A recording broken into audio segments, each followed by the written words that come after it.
With less than a month to go in the season, the Mets are making a push for October, and the offense is coming off a historic month, but the pitching staff, the exact opposite. It was a turnstile of 4-run, 3 to 4 inning performances from Sean Manaea, Kodai Senga, Clay Holmes, and even David Peterson. So today we're going to run through some options about how the Mets can get their starting staff corrected and what the best plan is. The Mets staff was rolling and carrying this team for the first 2 months, but in August they were carrying them down. The Mets got the debut of Nolan McLean, who so far has turned in a stunning 0.89 ERA over his first 3 career starts, and Jonah Tong allowed just 1 run in his first MLB start, but it was the veterans in the rotation that didn't pull their weight. Kodai Senga's struggles continued since returning from the injured list. Over 6 starts in August, he pitched to a 6.18 ERA. Only 2 of those starts, Senga completed at least 5 innings. Then Sean Manaea, who pitched to a 7.13 ERA,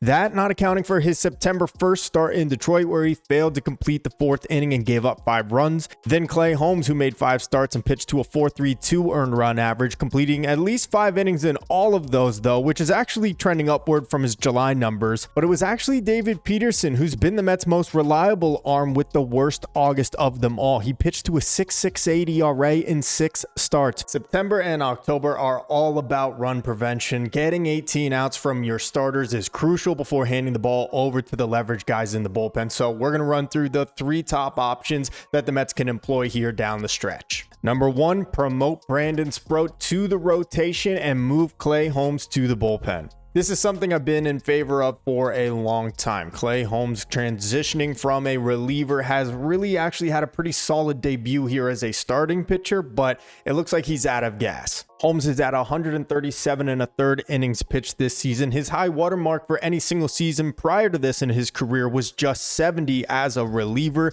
and he has definitely started to look like he's slowing down. Meanwhile, Brandon Sproat is coming off arguably the best start of his season last time out for AAA Syracuse and was entering 2025 as the Mets' most highly touted pitching prospect. It was actually a surprise to see Jonah Tong and Nolan McLean get the call to the big leagues before him. Moving Sproat into the rotation might do exactly what Tong and McLean did for this team and inject them with some life and some juice. Who knows if the results will be the same, but I think it also benefits the team by moving Clay Holmes to the bullpen, specifically because of the shortcomings of Ryan Helsley. After spending the majority of his career as a high leverage reliever or closer for the Yankees, putting Clay Holmes right back into that spot here down the stretch would be a double benefit for this team. Option number 2, a little bit out of the box, but promoting Brandon Sproat to the big league bullpen to piggyback off the veterans. The Mets maintain their current rotation that includes Tong and McLean, but Brandon Sproat comes up, pitches out of the bullpen, and can pick up the slack where Sean Manaea, Kodai Senga, or Clay Holmes and Peterson go short in their starts. We have not gotten any length out of Kodai Senga lately. We have not gotten much out of Sean Manaea either, and to a degree, David Peterson has had his struggles recently as well, but by adding Sproat to the bullpen, the Mets will be able to hedge their bets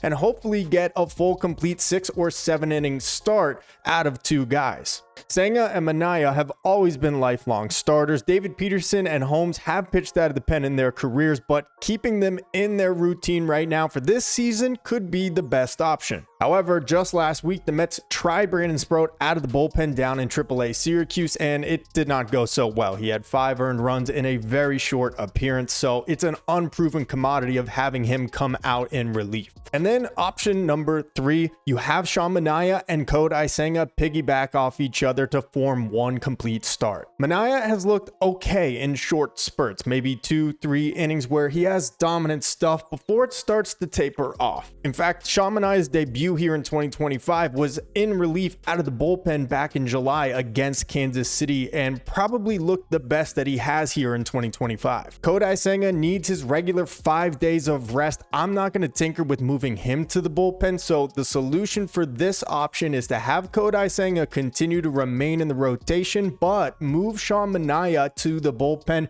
where he can serve as a piggyback reliever off of Senga in the case that he doesn't go deep into games. You would still promote Brandon Sproat to the rotation to maintain that 6-man group. This is an option that I'm willing to look at. It's not a bad idea to see if maybe Manaea is just more effective in short stints. Meanwhile, Senga, hopefully he figures it out or could find himself on the outside looking in when it comes to the October rotation.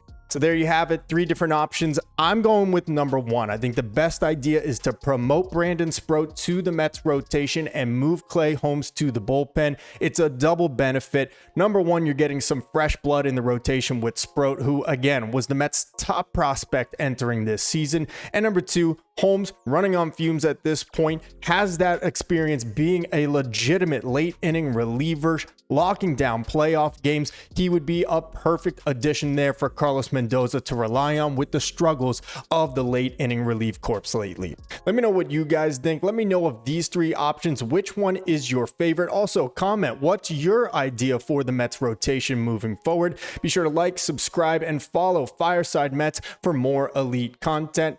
Tony Metro signing off.